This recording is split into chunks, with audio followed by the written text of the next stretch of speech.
Hey everyone, welcome and welcome back to my channel. तो आज मैं आपके साथ अपने historical Wangxian fan fiction love on the edge का नेक्स्ट पार्ट शेयर करने जा रही हूँ। अगर अच्छा लगेगा तो प्लीज़ लाइक कमेंट ज़रूर करिएगा और चैनल को भी सब्सक्राइब ज़रूर कर लें। तो चलिए पार्ट स्टार्ट करते हैं। तो लास्ट पार्ट हमने छोड़ा था जहाँ विंग वांगजी से अपने दिल की बात शेयर करता है और उसे बर्थडे विश करता है। अब आगे वांगजी विंग को अपने से अलग करता है और उसकी ओर अपनी बैक करते हुए बोलता है, विंग 9 बजने वाले हैं, जाओ और सो जाओ।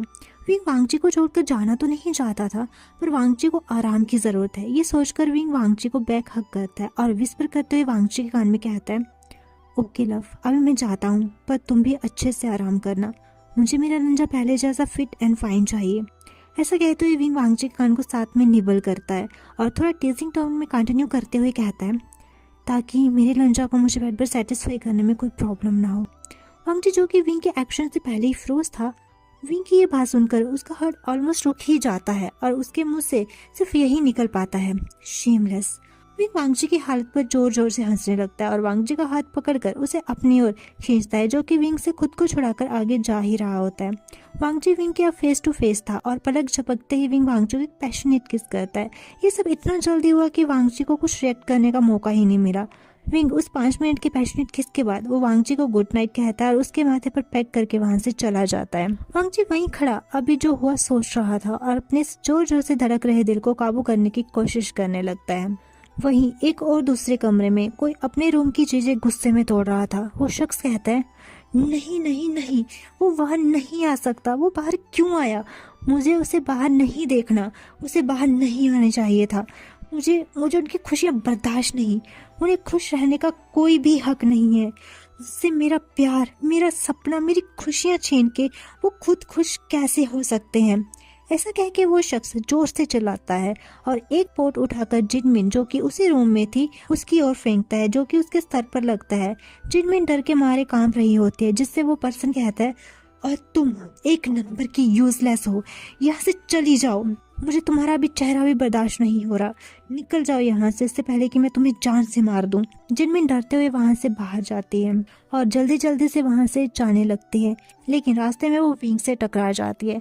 विंग कहता है, जिनमिन। तभी जिनमिन कहती है, आशिया। तभी विंग जिनमिन को ऐसी हालत में देखकर वरीडली पूछता है, जिनमिन क्या हुआ? तुम इतनी घबराई हुई क्यों हो?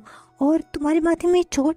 तभी जिनमिन थोड़ा खुद को संभालते हुए कहती है, आशियान, वो कुछ नहीं, मैं बस किसी चीज से टकरा गई थी और थोड़ी सी चोट है, ठीक हो जाएगी। तभी विंग जिनमिन को डांटते हुए बोलता है, थोड़ी सी चोट? इसे तुम थोड़ी सी चोट कहते हो? लिटरली तुम्हारे सर से खून निकल रहा है। तुम इतनी लापरवाह क्यों हो? हमेशा गिरती पड़ती रहती हो। ऐसा कह के विंग जिनमिन की बाजू पकड़कर उसे हीलर्स रूम में ले आता है, जहाँ अभी कोई हीलर मौजूद ना होने के कारण वो खुद ही उसे ट्रीट करता है।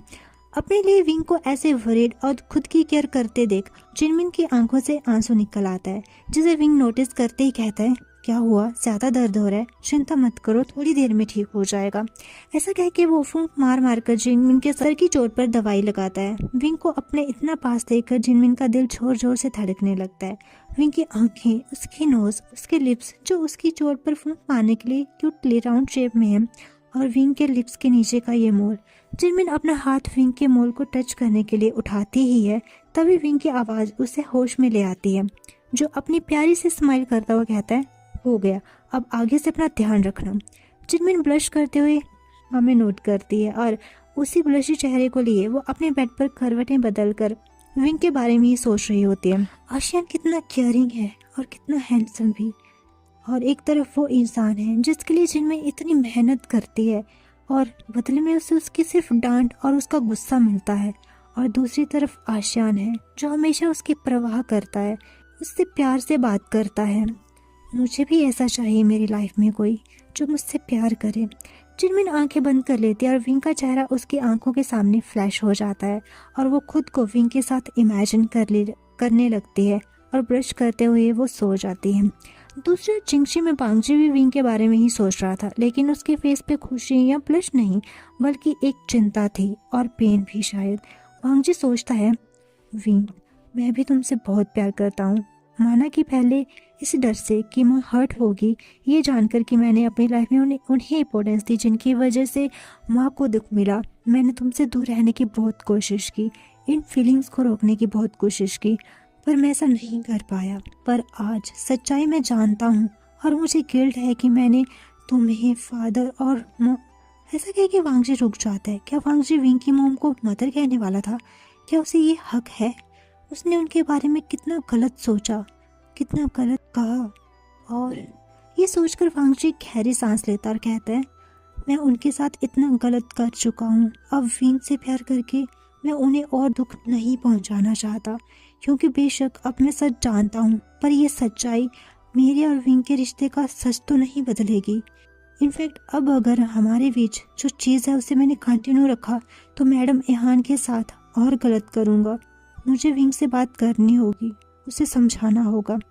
ऐसा सोचकर वांगजी भारी मन से सोने की कोशिश करता है, पर इन दिनों नींद ने वांगजी से अपना रिश्ता ही तोड़ लिया था, जिस वजह से वांगजी की रात विंग को याद करने में ही निकल जाती है। लेकिन इधर हमारा विंग एक अच्छी सी नींद लेकर उठता है, नए नए प्लान बनाकर कि अब वो अपने लंचा को कैसे कैसे प्यार करेगा।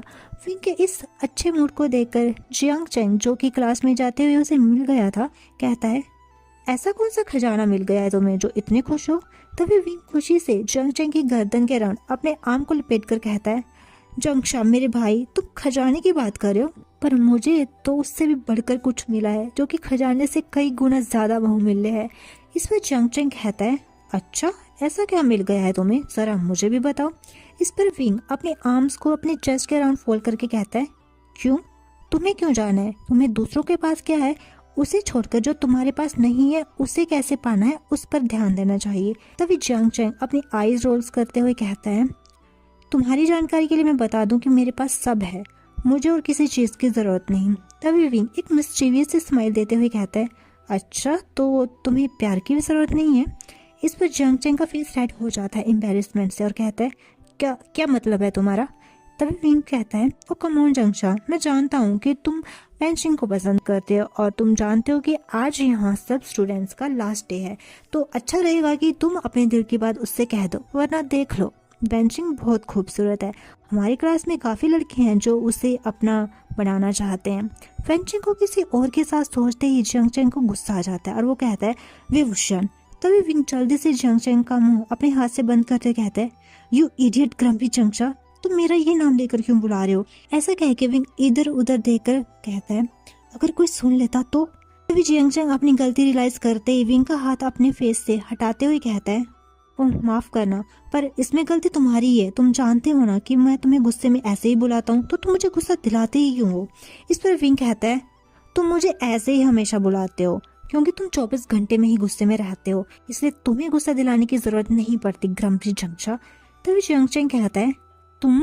इस पर विंग उसे टोकते हुए कहता है, ओह वेंचिंग। वेंचिंग का नाम सुनते ही जियांग चेंग गिरगिट की तरह अपने रंग को बदल देता है, यानी कि अपने फेस का एक्सप्रेशन बदलते हुए एक्साइटमेंट में पीछे देखता है जहां विंग देख रहा था, पर उसे वहां कोई नहीं दिखता। भी उसे विंग की जोर जोर से हंसने की आवाज आती है। इस पर जियांग चेंग कहता है, तुम्हें मैं छोड़ूंगा नहीं। इस पर विंग हंसता हुआ वहां से भागने लगता है और जियांग चेंग को चिढ़ाने लगता है और जियांग चेंग उसके पीछे पीछे दौड़ने लगता है।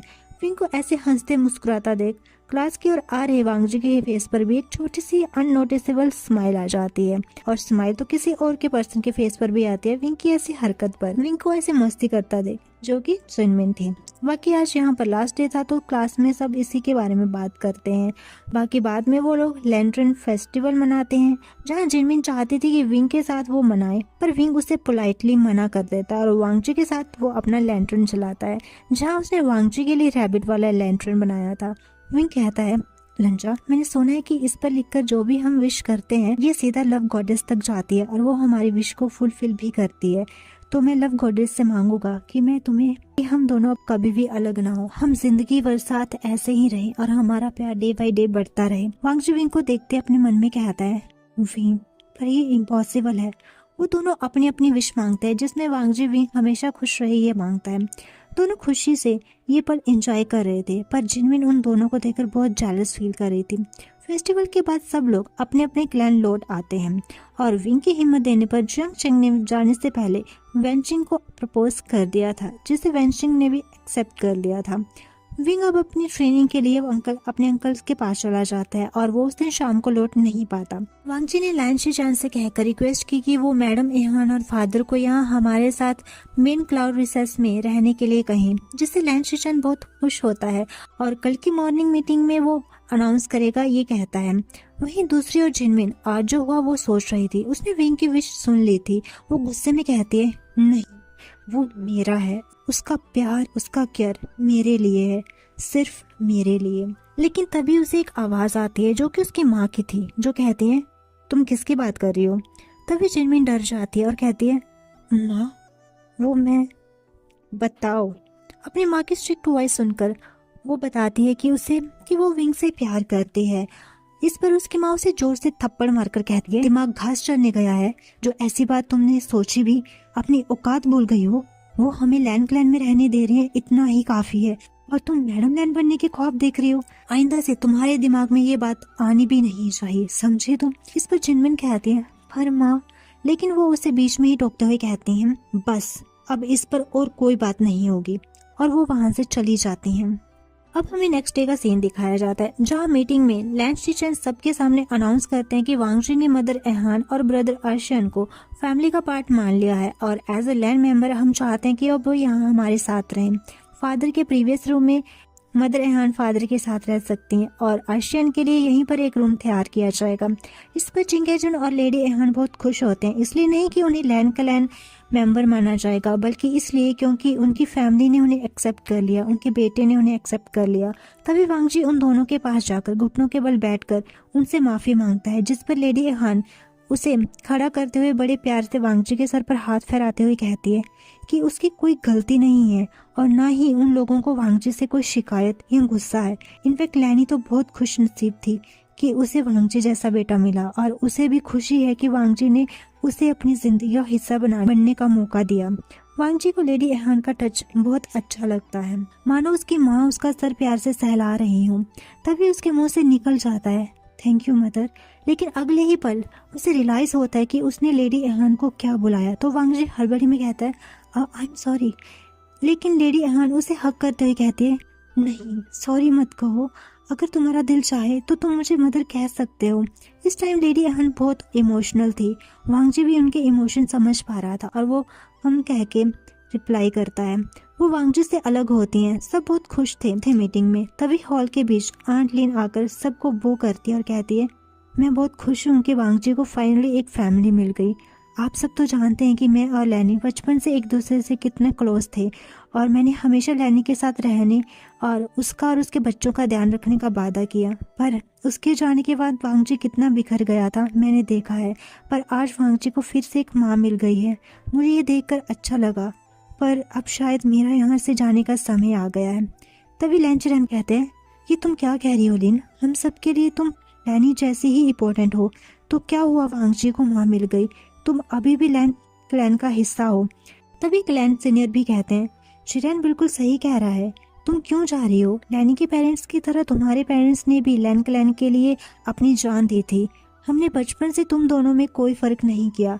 हमसे एक बार गलती हुई तुम्हारा हमसफर चुनने में, पर अब हम तुम्हें और तकलीफ झेलते नहीं देखेंगे, तुम यहीं रहोगी। इस पर लिन कहती हैं, मैं आप सबका शुक्रगुजार हूँ कि आप लोग मुझे इतना मानते हैं, पर मेरा यहाँ रहना ठीक नहीं। तभी लैन शीचान कहते हैं, पर क्यों आंट, आप ऐसा क्यों कह रही हैं? क्या आपको यहाँ कोई परेशानी है? तभी आंट लिन हेजिटेट करते हुए बोलती है, नहीं, ऐसा कुछ नहीं है क्लैन लीडर। तभी शीचान रिपीट करते हुए कहते हैं, प्लीज़ आंट, हमें बताइए अगर कोई प्रॉब्लम है तो। तभी आंट लिन एक नज़र शीचान और एक नज़र जिनमिन की ओर देखते हुए कहती है, वो। तभी शीचान जिनमिन को विच हॉल में बुलाते हैं, जो उसी सभा में मौजूद थी। सब देख सकते थे कि जिनमिन का एक गाल सूजा है, शायद उसे किसी ने थप्पड़ मारा है। तभी शीचान कहते हैं, ये जिनमिन को क्या हुआ, उसे किसने मारा?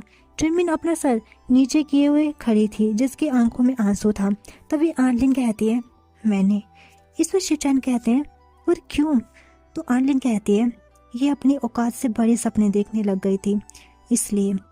किसी को कुछ समझ नहीं आ रहा था, तो शीचान जिनमिन से बोलते हैं कि वो बात क्लियर करे। जिनमिन अपना सर उठाती है और साइड पर वांगजी के पास खड़ी लेडी एहान को देखती है। वो उनके पास जाकर घुटनों के बल सर नीचे करके बोलती हैं, मैंने गुनाह किया है प्यार करने का, मैंने गुनाह किया है अपनी हैसियत भुलाकर किसी का प्यार पाने का। तभी लेडी एहान थोड़ा कंफ्यूज पर जिनमिन को कहती हैं, प्यार करना कभी भी गुनाह नहीं होता। ये तो बहुत खूबसूरत चीज़ है जो कभी किसी की हैसियत देखकर नहीं बल्कि उसकी नीयत देखकर होती है। तभी जिनमिन अपनी आंसू भरी नज़रों से लेडी एहान को देखते हुए बोलती है, क्या सच में, क्या मेरा प्यार करना गुनाह नहीं? तो लेडी एहान उसे प्यार से उठाकर उसके आंसुओं को पोंछते हुए कहती है, बिल्कुल भी नहीं। जिस पर जिनमिन के चेहरे पर एक स्माइल आ जाती है जो कि लेडी लिन की बात सुनकर गायब भी हो जाती है, जो कहती हैं, माफ़ करना मैडम नैन, पर हम लोगों के लिए प्यार करना गुनाह ही है। हम लोगों को प्यार हैसियत देकर ही दिया जाता है, इसलिए प्लीज़ मेरी बेटी को झूठे सपने मत दिखाइए। इस पर लेडी हान कुछ कह पाती, एक लैंड सीनियर कहते हैं, लेडी लिन, आप लैंड क्लैन की मेंबर हैं तो आपको अपनी हैसियत को लेकर ऐसे क्वेश्चन नहीं उठाने चाहिए और जिनमिन को प्यार करने का पूरा हक है। आप मुझे बताइए कि वो कौन पर्सन है जिससे हमारी जिनमिन प्यार करती है, उसका रिश्ता हम खुद उस लड़के से करवाएंगे। इस पर लेडी लिन कहती है, मुझे खुशी है कि आपने इतना सोचा पर इसकी ज़रूरत नहीं। लेकिन तभी लेडी एहान कहती हैं, इसकी ज़रूरत है। प्यार से दूर रहना कितना दर्दनाक होता है हम जानते हैं। वो जिनमिन के सर पर प्यार से हाथ फैलाकर कहती है, बताओ बेटा, तुम किससे प्यार करती हो? तभी जिनमिन अपना सर नीचे करके कहती है, आपके बेटे आशियान से। हे गाइस, तो आज के लिए बस इतना ही। मिलते हैं नेक्स्ट बार में, तब तक के लिए bye bye and take care.